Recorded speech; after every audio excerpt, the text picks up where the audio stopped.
दुआ करने का वक्त न मिले और वो अपनी मुरादों को दिल में लेके सूरह फातिहा पढ़ ले तो अल्लाह उसको मांगने से ज्यादा अता करेगा। इसीलिए हमारे यहाँ अहले सुन्नत में ये दस्तूर है कि जब इमाम साहब दुआ कर लेते हैं तो वो आखिरी में कहते हैं अल-फातिहा।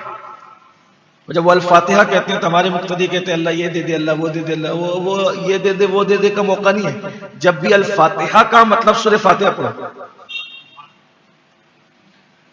क्योंकि हमारे यहाँ इल्म की बड़ी किल्लत है ना, कभी कुछ सीखा तो नहीं, सीखने की कोशिश भी नहीं की। आप देखें, मैंने तो बल्कि कभी कभी अल-फातिहा कहने वाले को भी देखा कि उसने अल-फातिहा का वो भी खुद वो कह रहा है अल-फातिहा का जब कहा तो मतलब सूरह फातिहा पढ़ी। बहरहाल ये ऐसी सूरह मुबारका है जैसे कोई किताब लिखता है तो वो पूरी किताब का मजमून दिबाचा में जमा कर देता है, जिसको आप सरे वरक कह लें या तमहीद कह लें या दिबाचा कह लें। तो नहीं, जब मुसन्निफ किताब लिखता है तो पूरी किताब के अंदर क्या है तो वो शुरू में उसको इजमाल के तौर पे समेट देता है बिला तमसील।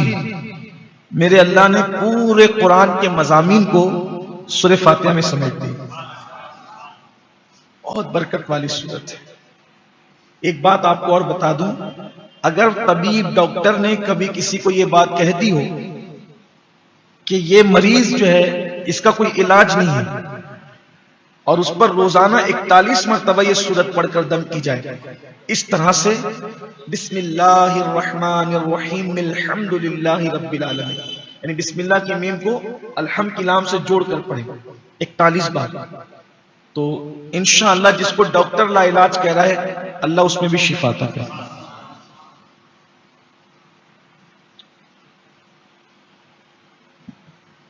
आगाज होता है अल्हम्दुलिल्लाहि रब्बिल आलमीन। सब खूबियां अल्लाह को है जो मालिक के सारे जहां है।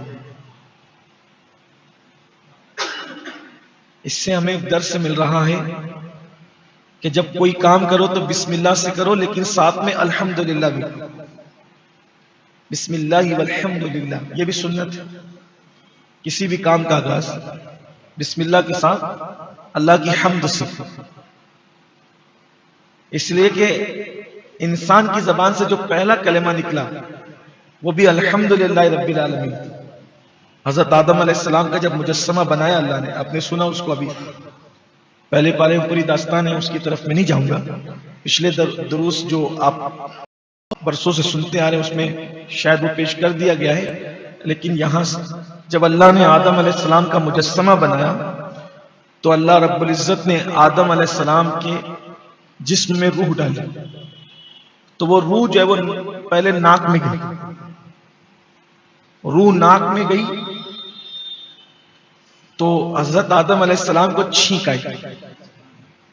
कभी आप गौर करना, नाक में कोई चीज जाती है तो छींक आती है। कोई आमतौर पे कोई बच्चों के साथ मस्ती करता है तो कोई हल्की सी लकड़ी वगैरह नरम सी अगर नाक में डालेगा तो छींक आएगी, हल्की सी मिर्च की बू वगैरह भी जाए तो छींक आती है, धूल भी जाए तो छींक आती है।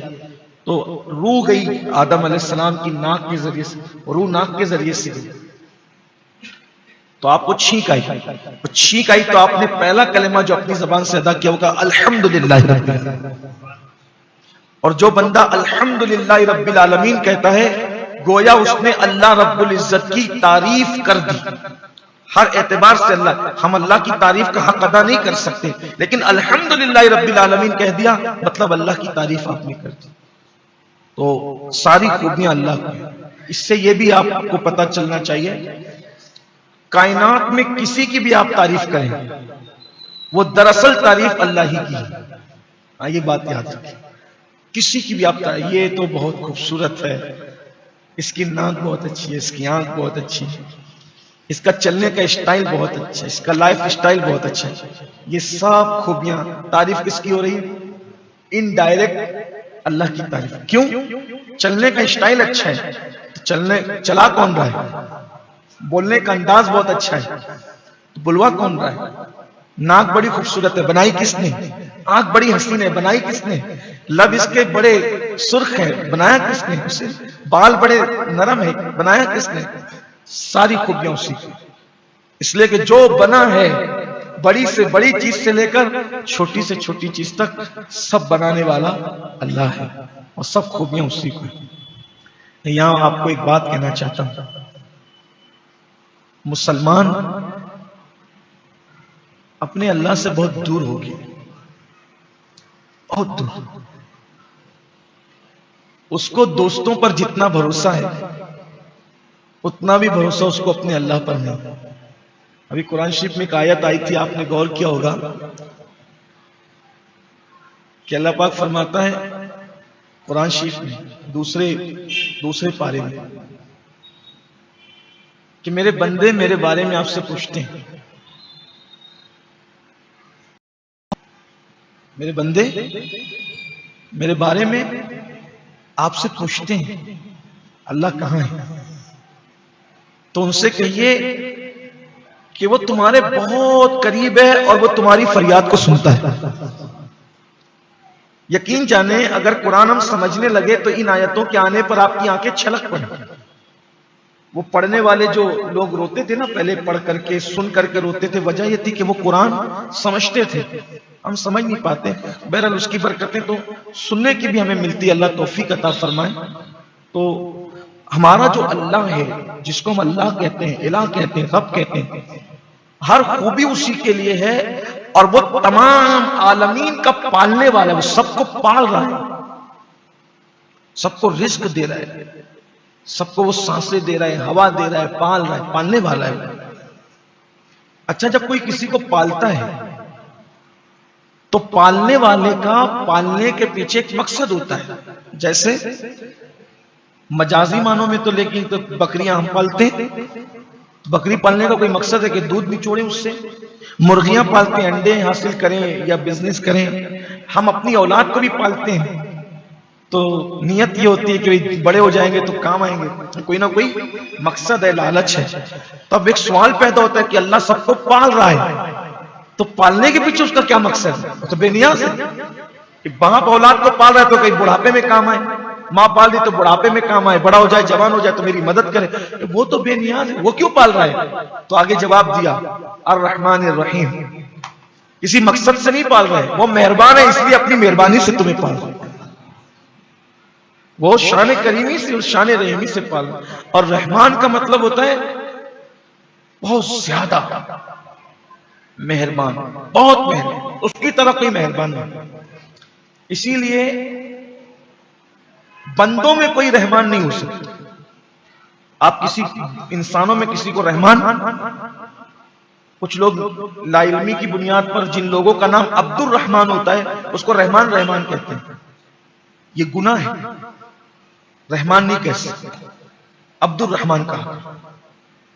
बहुत सख्ती है इस पर, क्योंकि रहमान का मतलब होता है बहुत मेहरबान, यानी जिसकी मेहरबानी की कोई हद ही नहीं है उसको कहते हैं रहमान। आपको बताऊं बेहद मेहरबानी क्या है? अगर कोई बेटा अपने बाप से बगावत कर दे, बेटा, तो बाप क्या कहता है? निकल, चल निकल घर से। सही है, खाना पीना सब बंद, ठीक। दुनिया के करोड़ों लोग उससे बगावत कर रहे हैं, यानी कि उसको छोड़कर कोई दरख्त की इबादत कर रहा है, कोई नदी की इबादत कर रहा है, कोई पत्थर की इबादत कर रहा है, लेकिन उसकी शान रहमानी तो देखो, जो बागी हैं उनको भी रिस्क दे रहा है, जैसे वफादारों को दे रहा है बागियों को भी दे रहा है। उसकी हद है कोई? इंसान अपनी औलाद की रोजी रोटी बंद कर देता है जो उसके इख्तियार में, अगर वो बगावत कर दे तो लोग अखबार में दे देते हैं, वो फला मेरा बेटा नहीं है, वो इसके बारे में मुझसे कोई कॉन्टेक्ट नहीं करना, वो शराबी हो गया, ये हो गया, वो वगैरह वगैरह। लेकिन उसकी शान तो देखो। अरे हद तो ये है कि जिन लोग, अच्छा जो लोग दूसरों को खुदा बना के इबादत करते हैं उनको तो दे ही रहे, वो तो उनको भी देता है जो अपने आप को भी खुदा कहते हैं। बोलो फिरौन को खिलाता था कि नहीं खिलाता? नमरूद को खिलाया कि नहीं खिलाया? आज भी देखो कितने बड़े बड़े मगरूरों को पाल रहा है, अगर वो ना पाले तो वो खा ना सके, तो वो रहमान है और रहीम। अच्छा कोई रहीम हो सकता, मतलब रहमत वाला, बल्कि हुजूर का भी एक नाम है रहीम। कुरान में कहा है कि रऊफुर रहीम, उनको रऊफ भी कहा और रहीम भी कहा। लेकिन वहां भी बेहतर है कि आम इंसानों को डायरेक्ट रहीम न कहें, अब्दुल रहीम कहा करें। लेकिन अगर रहीम कह भी दें तो कोई गुनाह नहीं है, कोई हुक्म सख्त नहीं है, क्योंकि कुरान ने भी कहा रहमाउ बैनहुम, कि वो आपस में एक दूसरे के साथ रहीम है, रहम करने वाले, रहमत का बर्ताव। अब रहमान और रहीम सुनकर कोई हद से आगे ना बढ़ जाए कि भाई वो बहुत मेहरबान है, रहमत वाला है, तब चलो जिना करो, शराब पियो, हराम खाओ, बगावत करो, जो जी मैं कहो। तो देखो फौरन कंट्रोल भी अब किया, कहा मालिक यौमिद्दीन, वो हिसाब लेने वाला, जो दिन जजा का दिन होगा, हिसाब का दिन होगा, वो उसका मालिक भी है, यानी मेरी हिसाब भी ले। यानी ये नहीं कि शान करीमी और रहीमी सुनकर आप तुम बिगड़ने लगो, आवारगी की राह पे जाओ, ना ना ना, फौरन कंट्रोल भी किया जा रहा है, और रोज जजा का मालिक, यानी वो हिसाब लेगा, तो उससे डरते भी रहो। और आप सोचेंगे कि भाई रोजे जजा का मालिक है, तो आखिर ये क्या शान है? तो ये बिल्कुल ऐसे ही है, अल्लाह अकबर, कि आज के दिन, गुजरे हुए कल में भी और आज में भी और आने वाले कल में भी, हर इंसान किसी ना किसी चीज का मालिक है। जैसे मजाजी तौर पर ही सही, आप अपने कपड़ों के मालिक हैं, आप अपने कारोबार के मालिक हैं, आप अपने घर के मालिक हैं, जमीन के मालिक हैं, जायदाद के मालिक हैं, मोबाइल के मालिक हैं, कार के मालिक हैं। लेकिन जब रोजे जजा का दिन होगा, उस दिन किसी के पास कोई मिल्कियत नहीं है। इसीलिए तो बड़े बड़े बादशाहों को सबको मार डाले, सब मर जाए, फरिश्तों को ही मार डालेगा, हत्ता कि जिसकी सूर की आवाज से सब मर जाएंगे। तो अल्लाह ताला फरमाएगा कि सब मर गए, तो जनाब इसराफिल कहेंगे सारे इंसान मर गए, लेकिन ये फरिश्ते बाकी है, अब फूक, सूर फूक।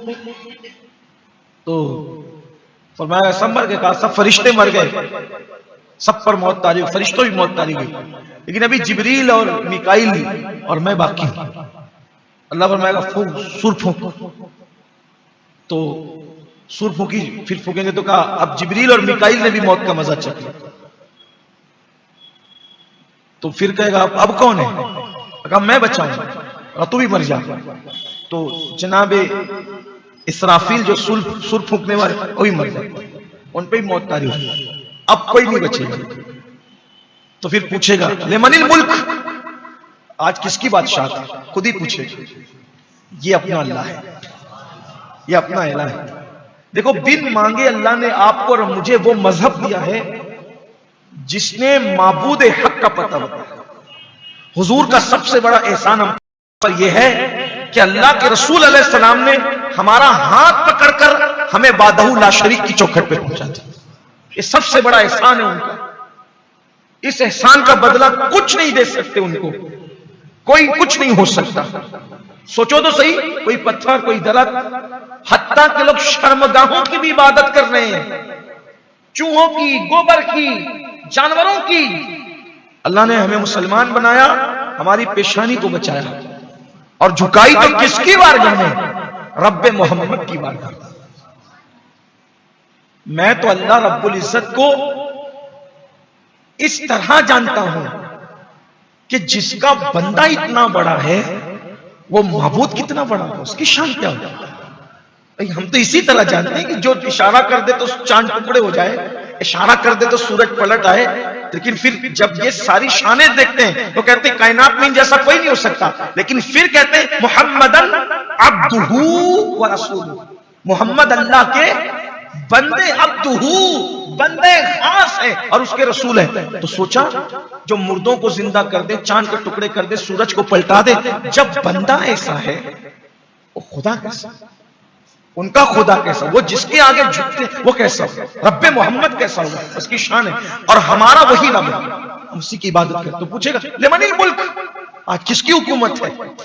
कोई जवाब देने वाला नहीं होगा, फिर खुद ही जवाब देगा, लिल्लाहिल वाहिदिल क़हार। आज तो अल्लाह की हुकूमत है जो एक है, अकेला है, और वो वाहिद है और वो गलबे वाला है। फिर जब तक चाहेगा लोग ऐसे ही फना रहेंगे, कोई नहीं रहेगा। फिर वो जब चाहेगा फिर सबको जिंदगी अता करेगा। तो उसमें भी पहले वो हजरत इसराफील को जिंदा करेगा और फिर उनको सूर देकर फरमाएगा सूर फूंको। फिर देखिए उसी सूर की आवाज से मरेंगे और उसी सूर की आवाज से उठेंगे। ये भी उसकी शान है, उसी से मारा उसी से जिंदा करेगा, इसकी शान। तो का मालिक यौमिद्दीन, रोज़े जज़ा का इंसान